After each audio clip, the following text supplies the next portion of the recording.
Okay, Angie, we are live. Okay, so good afternoon, everyone, and welcome back to What's the Tea with South Suburban Family Shelter.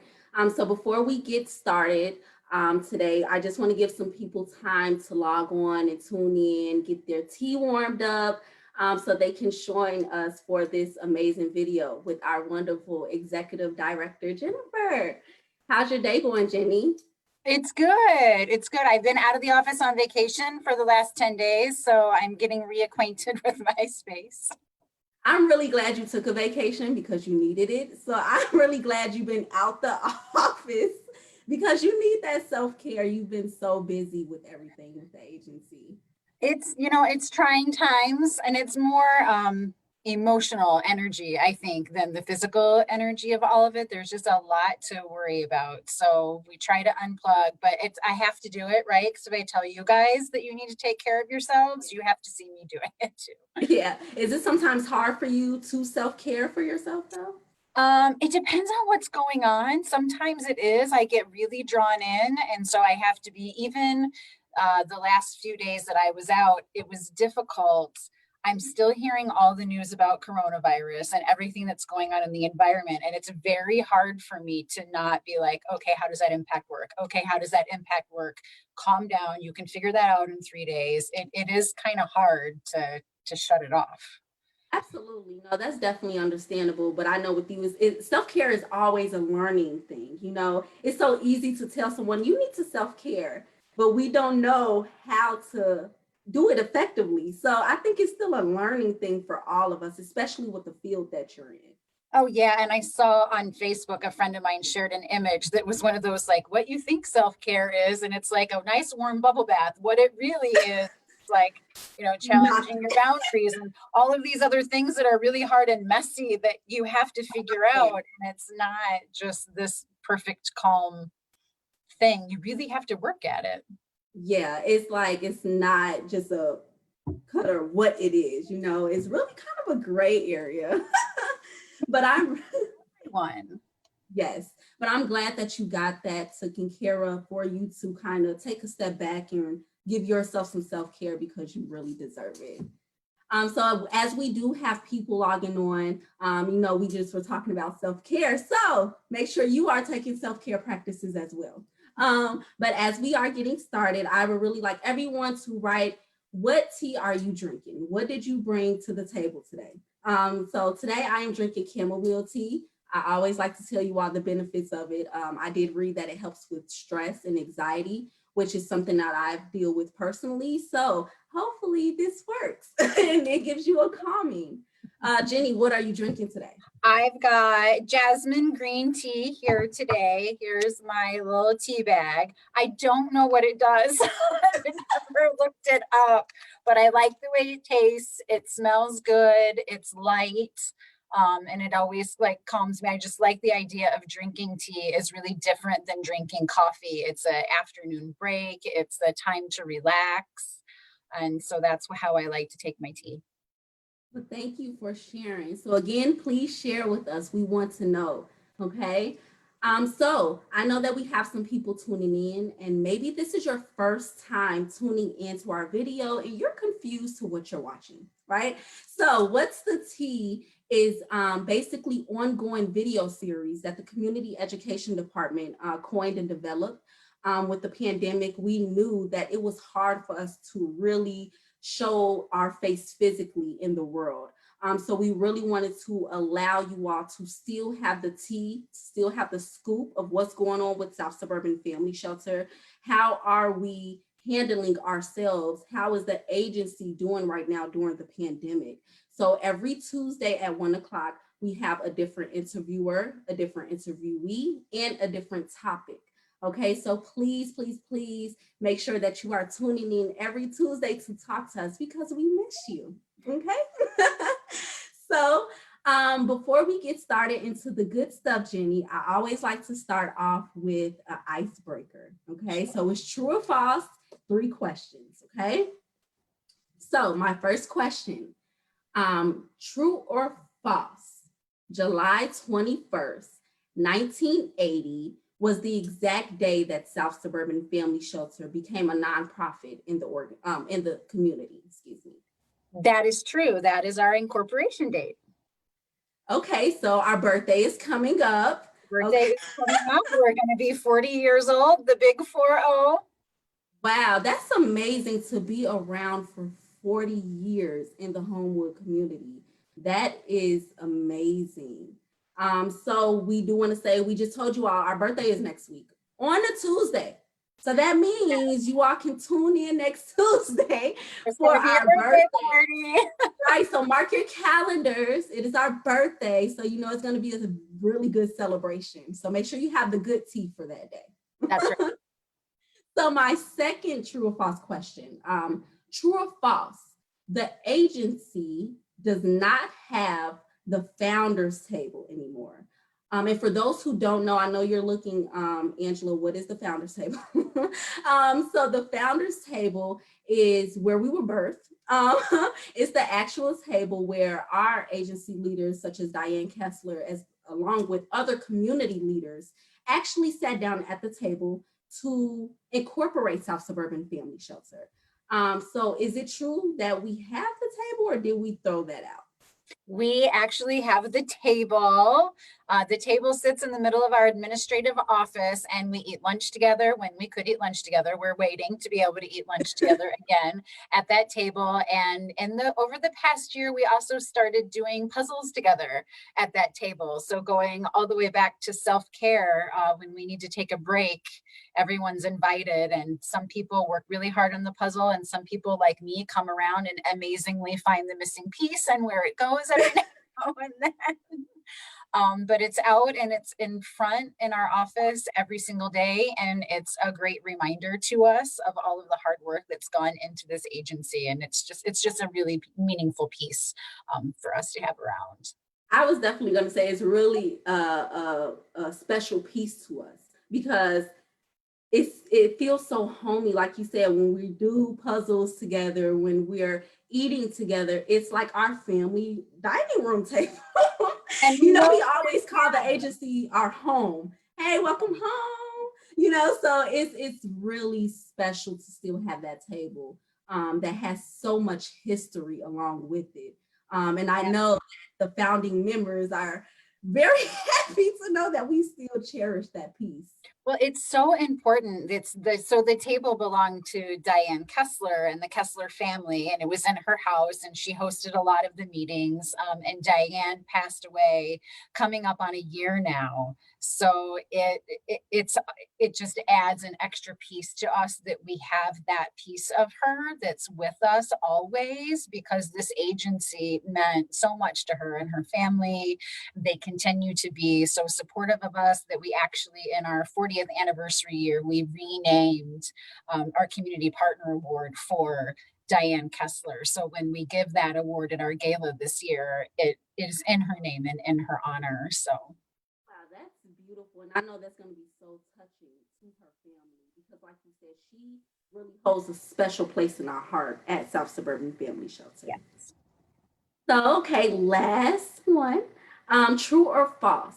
The original vision for South Suburban Family Shelter centered around it being an actual shelter. Is that true or is that false? Because I know with our name, it seems to be confusing, we're not a shelter. So is that true?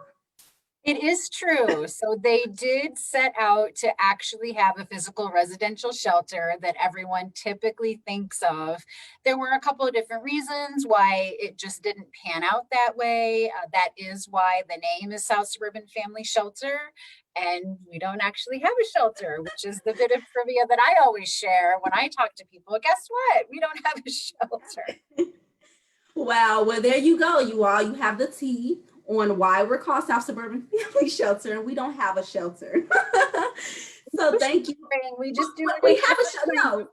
Yeah. Yeah, no, we have a shelter. We do. I'm sorry about that.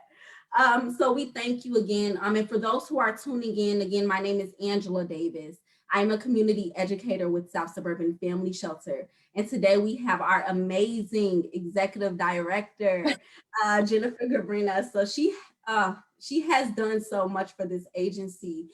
So I really am personally honored to have you here today because it was a tea party with you, and we are here to kind of overlook the timeline of our 40 years. You know, with our birthday coming up next year, well, not next year, next Tuesday. I really wanted to kind of go down the timeline of how we got to where we are in 2020.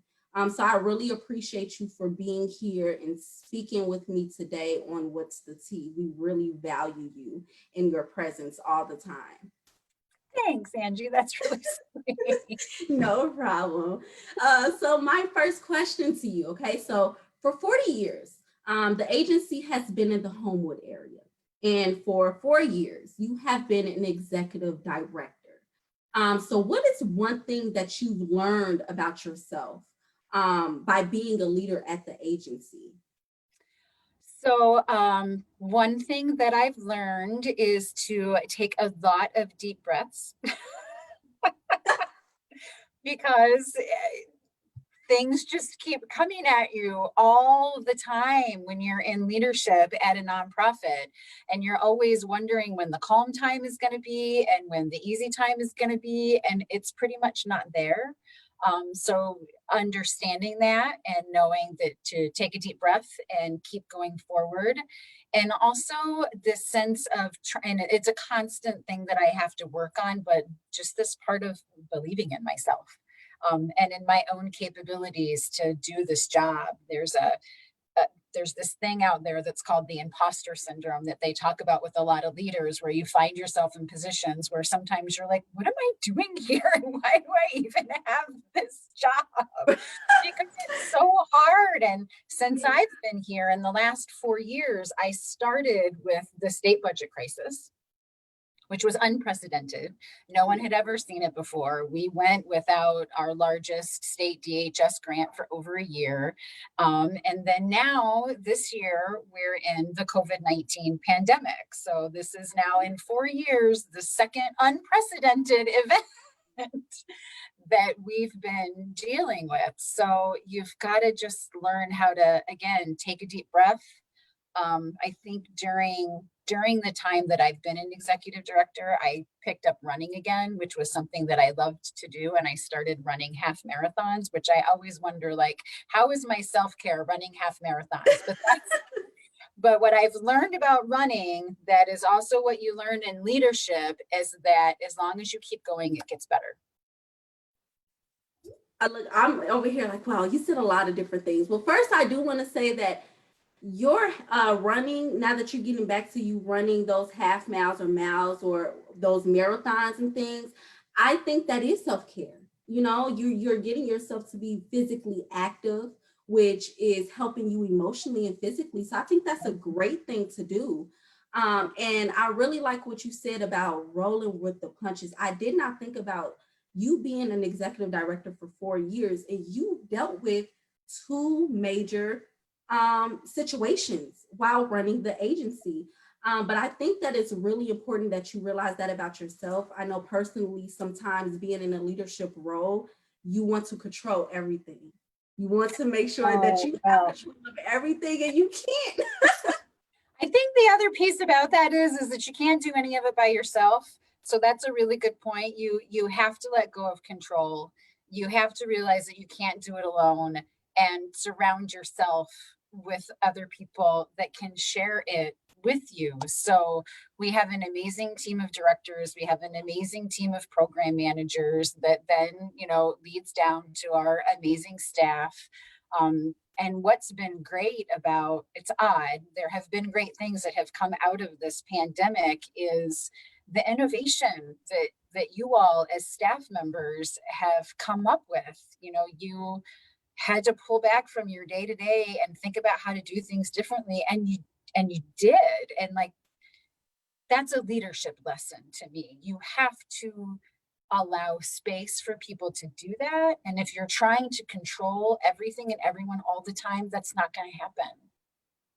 That's very true. And I do appreciate you too, for saying that as well. It has been difficult for each department to figure out how to really be effective during the pandemic. But I think that all of the staff is doing an amazing job.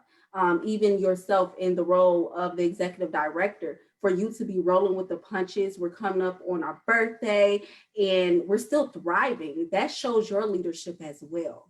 So we do want to thank you for your leadership because everything trickles down. So if you're good, then your staff is good. Well, I hope so. So good. We're okay. We're okay. We just miss each other. We do miss each other so much. So I want to know about your passion. How did you get to where you are now? Did South Suburban Family Shelter find you, or did you find South Suburban Family Shelter? So I think it's a combination. I've been in doing domestic violence work for a long time. So my first experiences with South Suburban Family Shelter was on when I was doing prevention, education, community outreach type of role.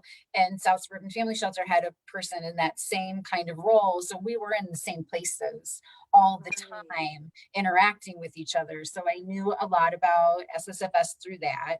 And then I had a different job. Oh my gosh, it seems so long ago now. 2004, 2005, I think, in Park Forest. I worked with the Children's Advocacy Center that is run out of La Rabida Children's Hospital, but it's in Park Forest. And we worked very closely with South Suburban Family Shelter at that time. I was a member of our Safe from the Start coalition. So you guys talked with Kelly.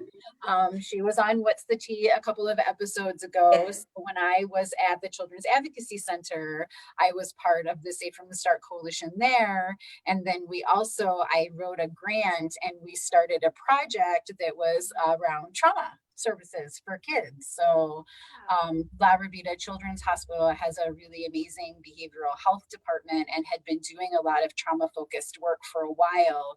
And I obviously, of course, wanted to see that happening in domestic violence agencies. So I wrote this grant that we could have folks from La Rabida training people in domestic violence agencies to learn how to do trauma focused work with kids. And South Suburban Family Shelter was one of our partners when we did that. So I had this connection with South Suburban Family Shelter already and had always been aware of SSFS and kept relationships with a couple of the staff members.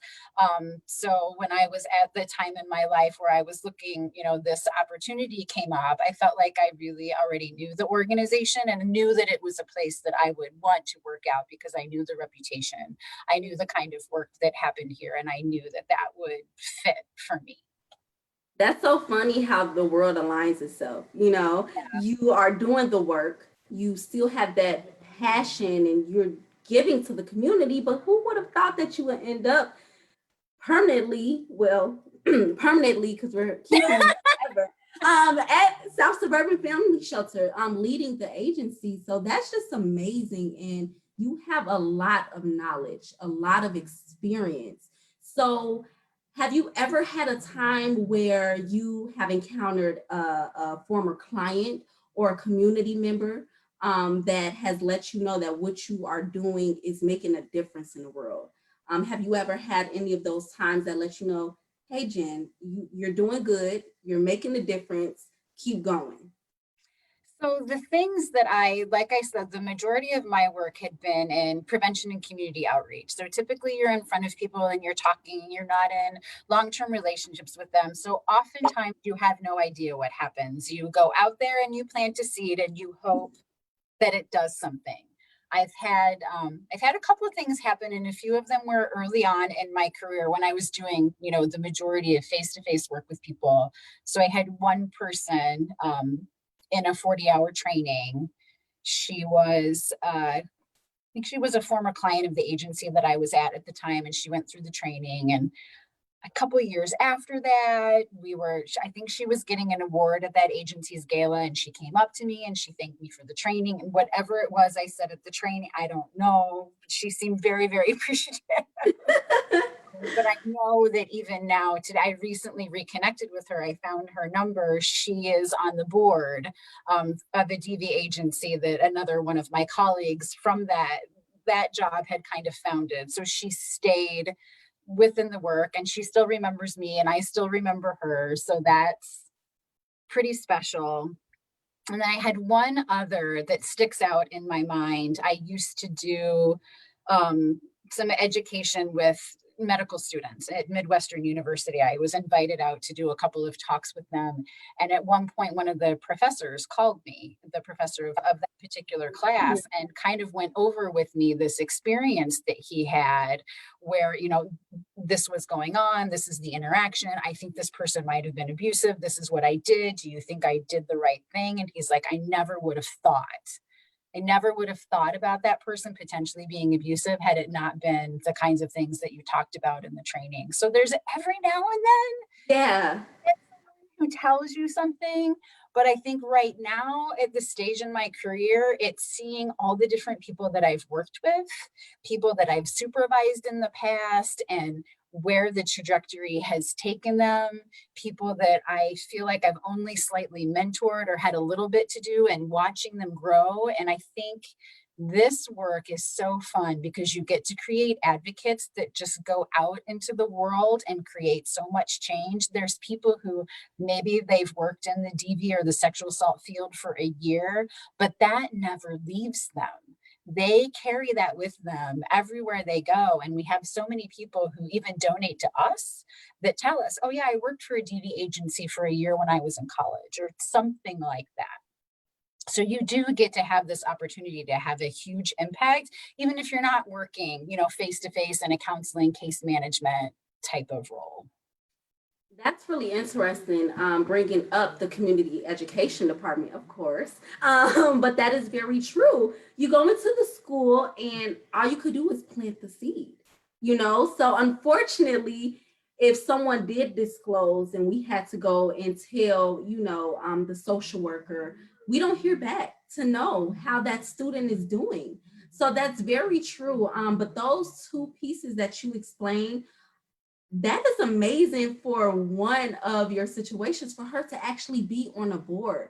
That means that you planted that seed and it grew in her, and you allowed her to really come through and be a leader within the domestic violence agency. So even then, I don't know if you realize it, but you really do plant a lot of seeds into people and mold them into wanting to work in the domestic violence area. So that's I've had a couple people say, you said this thing, it was so inspiring. And I'm like, what could I possibly have said? Tell me so I could write it down. So what did I say? I had someone followed up after the first live one that I did with Celeste and said, hey, I watched it and you said something really inspiring and I'd like to talk to you. And I had to go back. I wasn't going to watch myself, but I went back and watched it because I'm like, what did I say? Right. What did I say? That's amazing. So this leads us to the next question. There are probably a lot of different individuals that's tuning in. Some may know about domestic violence, some may not. If you can give one piece of advice or knowledge to those who are watching, what would you say? What would you say? I think what's important to know is that everyone's experience is different. So even if you're a person who yourself have experienced domestic violence, so you think you might know what to do or what not to do or something, like every single person's experience is completely different. And that person is the expert of their own experience. So I think you need to keep that in mind and understand that judgment isn't helpful in any way that it comes from. So I always try to caution people to try to suspend that judgment, because unless you're in that very specific person's situation, you just don't know. You don't know what they're going through. You don't know what their choices are or are not. You don't know what their full history has been that has brought them to the place where they are now, that has influenced all the different decisions that they're making. You don't know about the other person in the relationship that might be doing the harm. I would have to say that the number one biggest thing that I've learned coming to South Suburban Family Shelter is about the part related to the partner abuse intervention program and the folks that are doing harm and what their histories and what their lives have kind of been like, that has and then they're here with us, and everything that has kind of happened in between. And I think that that's a piece that needs to be considered as well. So all in all, it's everyone is just so completely different in their situations. I've never heard one story that's exactly the same. There's threads that are similar, and that's what we teach when we go out, is we kind of teach that these are threads we tend to hear, but everybody's situation is different. That's very true. It's so funny when you say, unless you've been in their shoes, you don't know, And I think it's really important to keep that in mind because a lot of times, especially when it comes to domestic violence, everyone's first reaction is, well, they must like it, they're staying. Well, why didn't they leave? And it's so funny because I'm sure my friends always say, "Oh, here she goes again." Because I'm like, "Well, did you think about the trauma? Did you think about what they've been through? Did you know that Right. there's a cycle?" So, but but it's true. We have to all just take accountability of our opinions and our judgment. Because we don't know what other people are experiencing. Yeah, So and that trauma piece that you mentioned is exactly what I was going. You don't know how you're going to react to a trauma until a trauma happens to you. So no matter what it is, if I got into a car accident that was that bad, I would do XYZ. You really don't know, because traumatic reactions happen. They happen without you thinking about them. And so you have no idea how it is that you're going to react until you're in that kind of situation. And I hope that people aren't. And I really had a shift at some point in my career when I was doing training, where I really shifted more into focusing the way I talk about things on that trauma piece, because I found that so many people can relate to having experienced some kind of trauma and having some sort of trauma reaction or impact in their life, that if I can make that connection to trauma and then say, this thing that happened to you and the way that you felt about it and reacted it and the things that you needed to heal from it, it's the same as this trauma over here. And it seems to me that that has been successful at building a bridge for people. absolutely, absolutely. I love when our agency get into talking about trauma and being trauma informed because it's my favorite. It's Because my favorite too. it just aligns itself really well, and people don't understand that a lot of things have occurred from the trauma that we've experienced. So it really lays the foundation to a lot of things that happen, especially with domestic violence. So my next question, Jenny, what lessons has the DV, the domestic violence community, learned during the 40 years that South Suburban Family Shelter has been operating?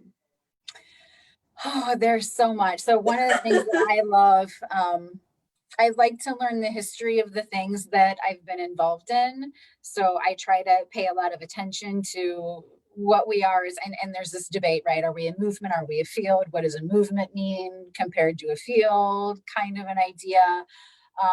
But there are ways in which the movement started. I was not there when it started. Okay, our agency started in 1980. I was 3 years old when they started meeting in 79. I wasn't there, so I have to, rely on what I go back to. But one of the big things that happened when the domestic violence field started, when people started incorporating and creating agencies, it was very important to folks that the world knew that domestic violence was criminal, that what was happening to people was a crime, because it wasn't treated as a crime. People were being murdered and beaten and all sorts of horrible things, emotionally abused, and they didn't see any kind of accountability. And the type of accountability that was imagined was a criminal justice response. So there was a lot of effort put into creating legislation to make sure that this was an illegal behavior, what the law enforcement response needed to look like. In the early 80s is when the Illinois Domestic Violence Act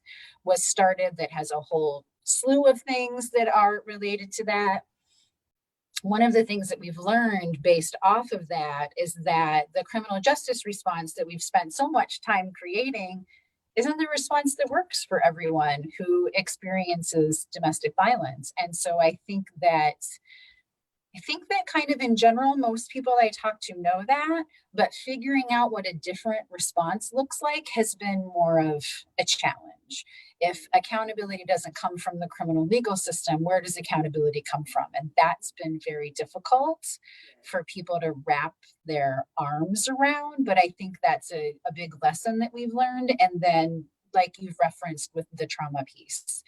And I think in the beginning, there just wasn't as much information known about trauma. And as we've learned more about trauma, we've worked hard on trying to incorporate what that looks like into our agencies. And then I would say the third piece that I end up getting on a soapbox about sometimes is this idea of,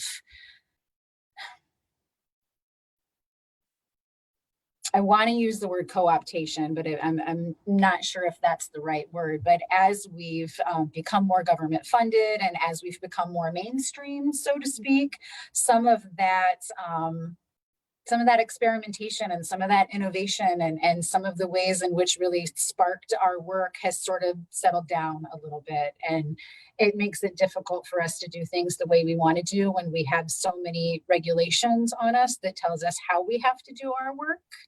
And so I think that's a tough lesson learned, is that it stifles your creativity. So you'll see some new organizations coming up that choose not to take any kind of government funding at all because they don't want to have the entities telling them what they can and cannot do. So those are the things that kind of come up off the top of my head. And I'm really grateful that here in Illinois, we talk about those openly, and how to continue moving forward and doing the work that we're doing, but also kind of addressing, we started off this way and now we need to shift a little bit.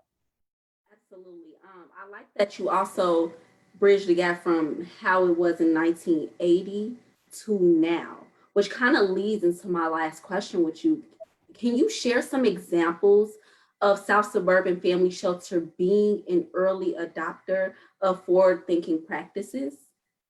Yeah. So, I mean, the easiest one to me and what I found, I showed this to you. So I've got this binder in front of me.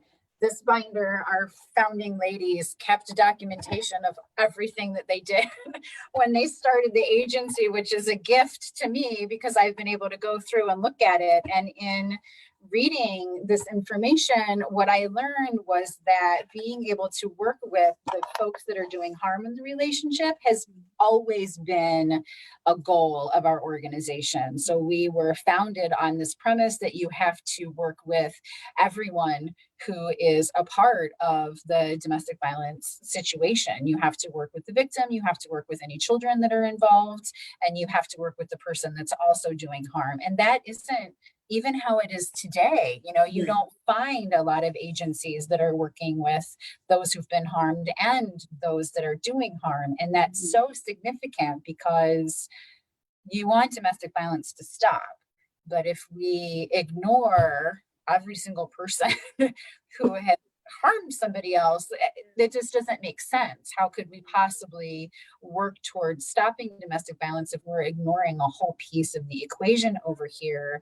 And we have, I just think there's such a wealth of what we could still be tapping into, you know, talking to these folks. We've learned that so many of them experienced trauma when they were young, and they have never dealt with that. And so I find that to be, it's just, it's interesting, and it's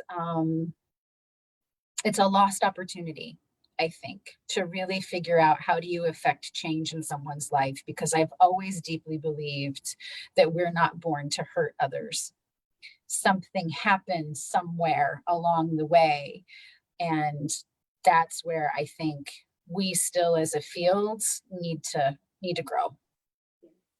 No, I really appreciate that aspect of you explaining that, because that's interesting to know that even our founding members, they knew from the start, no, incorporate PAPE forever. Yes, I know. I thought that was wonderful. So That is definitely, amazing. yeah, and people know that about us. We've also been pretty early on in prevention, so people really think about South Suburban Family Shelter when they think about prevention. And our organization, as compared to others, is extremely community involved, which is also incredibly important because again, I'm always going to go back to prevention, right? Because I want it to stop, and you have to do prevention, and you have to be involved in the entire community, and you have to be addressing everyone, because few people are going to find an agency and come to it. That's just the way that it works with accessing services. So the more that you're out there in the community sharing information, a lot more people are going to have it and be able to make choices based on the information that they have. Wow, that's a lot of interesting information. Of course, with me coming in, I love to learn about the history, the timeline of things. So I really appreciate you putting that into perspective during this video. And I hope for those that are tuning in too can see how South Suburban Family Shelter is continuously thriving with so much passion and leaders within the agency, that I can only imagine where will we be in the next 3 to 5 years.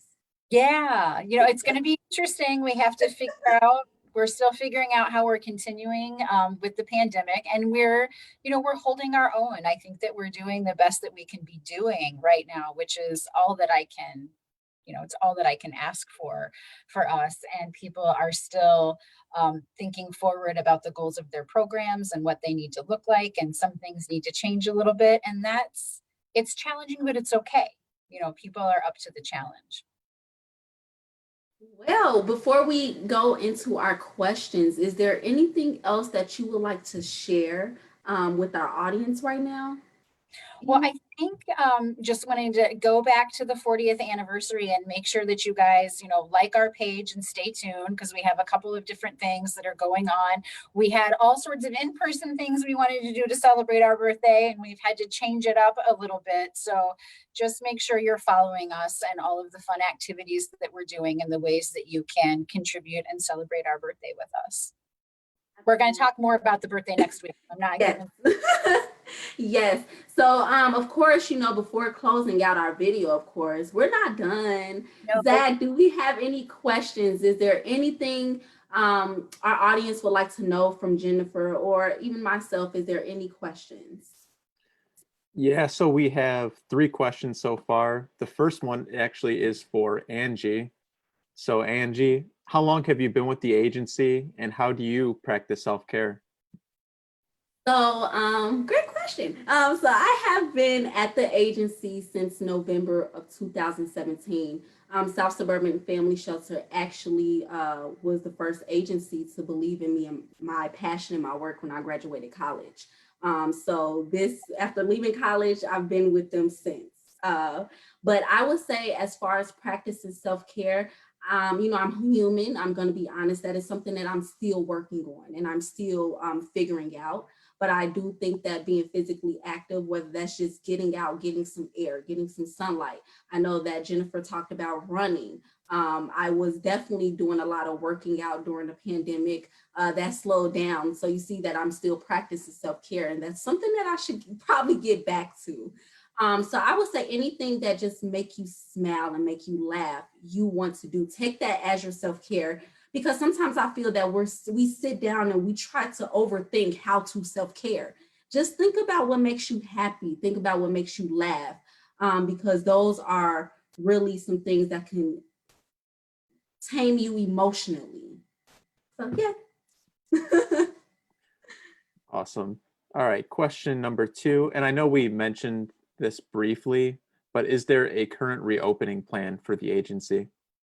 Oh yeah, so our agency never fully closed. I'm not sure if everyone realizes that. So each program, we have 7 different direct service type programs, and they all had a different plan. So every single one of our programs is operating right now, with the exception of our medical advocacy program.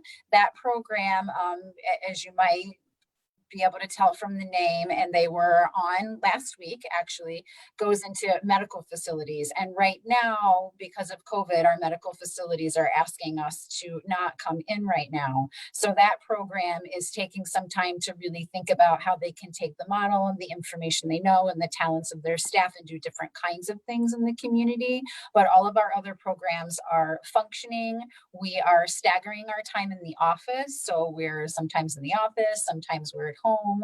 We have utilized different types of technology to do counseling and case management via phone, and have recently adopted a telehealth platform that we're trying to figure out the best how we can use with our folks. So we are up and running our emergency shelter program.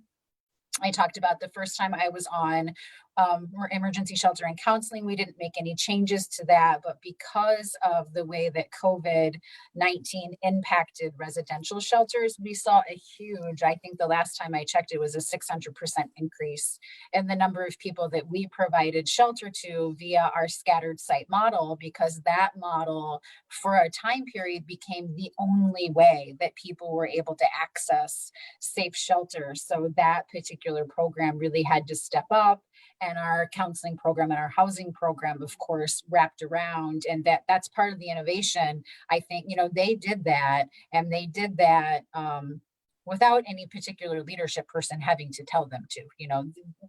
That's what's great about creating leaders in all different sorts of places within your agency and allowing for that innovation. They do what they know needs to be done because they know the mission and they know how to accomplish it. So I would say that we are adhering to the phase 4. If you can see behind me,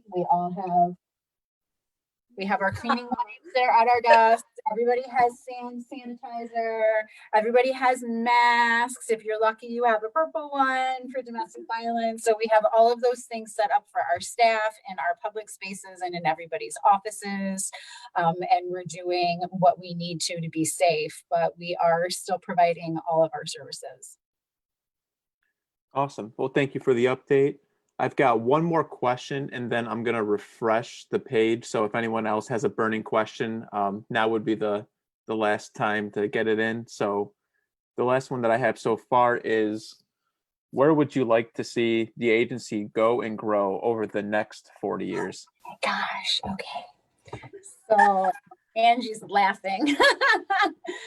So to go back to this idea of prevention. So we have our mission statement to provide comprehensive coordinated services to families impacted by domestic violence. The piece that's kind of missing out of that is the prevention piece. And really the ultimate goal that everyone in our agency agrees on, right, is we don't want people being hurt in their families. We would like to see domestic violence stop. And so what I'd really love to see for our agency is to be able to really dig into that more and figure out what can we do differently, or what do we need to do more of to get to that place. So a couple of the things that are on my mind are always, of course, improving and looking more into the trauma-informed services that we provide. And what can that look like in the community? If we're becoming a trauma-informed community, how does that impact the choices that people make moving forward? And if they know they've got resources to recognize and address their trauma, do they have a healthier path in their life going forward? Because we know when we look at domestic violence, or even when you look at a lot of violence that gets reported in the news media, if you stay with those stories for 2, 3, 5 days, at some point you end up hearing that there was domestic violence in the past of the person who had committed the violence. And so I'm always wondering, where's the place that there could have been an intervention where the path went somewhere else that didn't lead to that.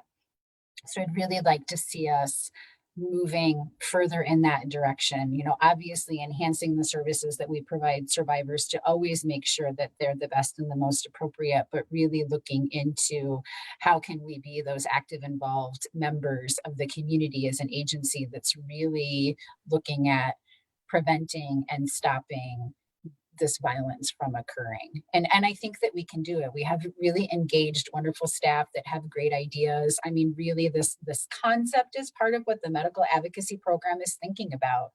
They've been presented with an obstacle, and again, it's not stopping them. It's just giving them pause and a challenge to say, okay, we've got information, we've got skills, we've got talents. How can we use them differently? So it's again, it's such a challenging time with COVID, and there's so many things that we don't know about, but I keep being so encouraged about our staff and their focus on the mission and the way that they're, I always go back to this, they just keep going. And I always just say it's my lesson from running that seems to apply to everything, is that it does get better if you keep going. That was amazing. So Zach, when you refresh, do we have more questions? Those are all the questions. I'm gonna hand this back off to you and go back to hiding. Okay, well, thank you so much, Zach, for your help. We always appreciate you so much. I called you really frantic, like, can you help me? So I really appreciate you and all your hard work. So I do want to say thank you so much for everyone who continuously tunes in to find out the tea about our agency. As always, we encourage you all to like our page, share our video, tell your friends to watch our videos. We talk about a lot of good stuff. And also, too, I know some of you all are sitting at home trying to figure out what to give us for our birthday, right? So there's a few things you can do. Okay, so of course, one of the things you can do is tune in next Tuesday for our birthday. We still will be going live with What's the Tea. So that will be a great birthday present for you to tune in with us and celebrate with us. Another thing that you can do is that South Suburban Family Shelter is currently trying to hit a goal of 40 monthly donors for our 40th anniversary, right? That's real cute. So if you're wondering, hey, I want to be a donor, maybe not a monthly donor, maybe a monthly donor, then check out our website, www.ssfs1.org, and you will see the donor information at the top right-hand corner of our website. You can go in and fill out a form individually for yourself. You can choose if you want to be a recurring donor or if you would just like to be a one-time donor. So please, please, please just check out our website and always tune in to What's the Tea. And again, Jennifer, we want to thank you so much for speaking with me today and bringing such great insight and knowledge to help bring in our birthday next week. Yeah, thanks for having me on. And just to let you all know, I'm a monthly donor too. So come and join the monthly donor party.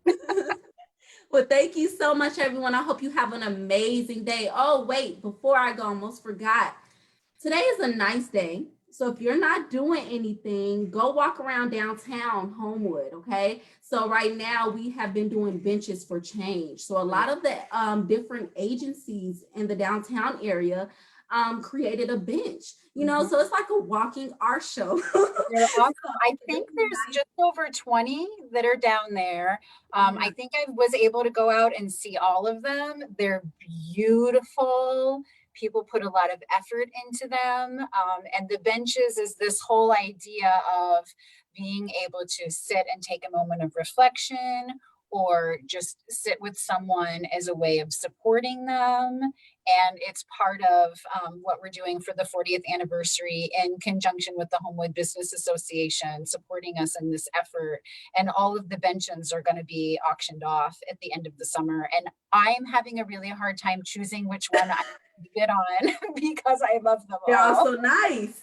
Yeah, and if you do pass by a bench, feel free to sit down, drink your tea or your coffee, take a picture, tag us on Facebook, on Instagram. Really go check it out because they have been doing such an amazing job with the benches. So we just want to say thank you again, and I hope you all have an amazing day. Okay, bye. Bye.